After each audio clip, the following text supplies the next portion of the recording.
I'm here in Kalbarri with the Minister for Emergency Services, Minister Whitby, Police Commissioner Dawson and Fire Commissioner Clem.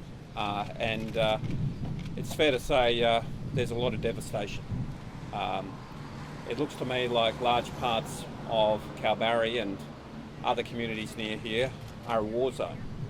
It's been a devastating experience, I'm sure, for many people in these communities, and a very, very difficult time lies ahead.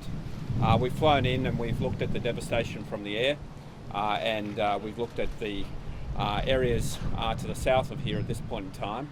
And as we flew in, we saw all the damage to people's properties, to their homes, to businesses, and also the damage to some of the farming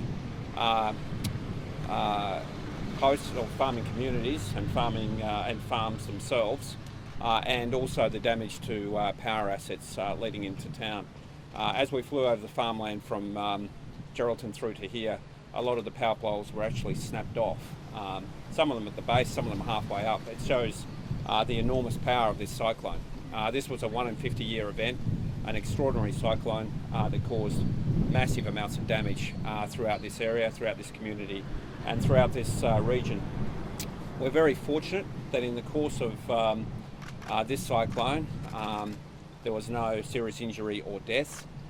We know that a man died late last week in Ningaloo, and we're trying to get to the bottom of what occurred there. It may well be related to the other cyclone to the north of here, but we're very fortunate that here in Kalbarri, in Mullewa, in Geraldton, in Northampton, in Horrocks, in the other communities around here, that no one was seriously injured or died.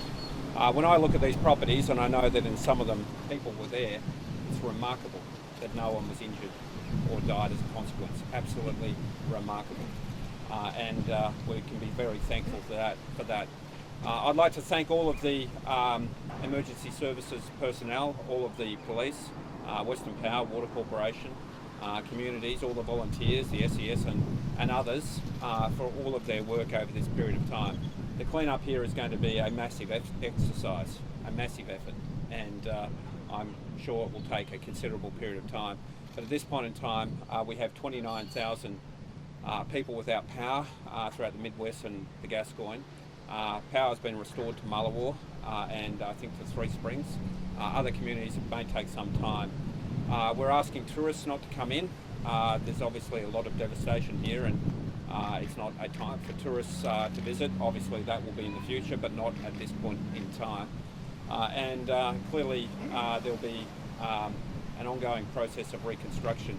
One of the things that's been constantly said is that people here are extremely resilient, and people have been dealing with this disaster with a great deal of good spirit in the West Australian way, and I'm very grateful for that. I'd like to acknowledge clearly it's been a very, very difficult and devastating experience for many people, so I'd like to thank all those people who've had great spirit and great community spirit and help one another during this difficult period and process.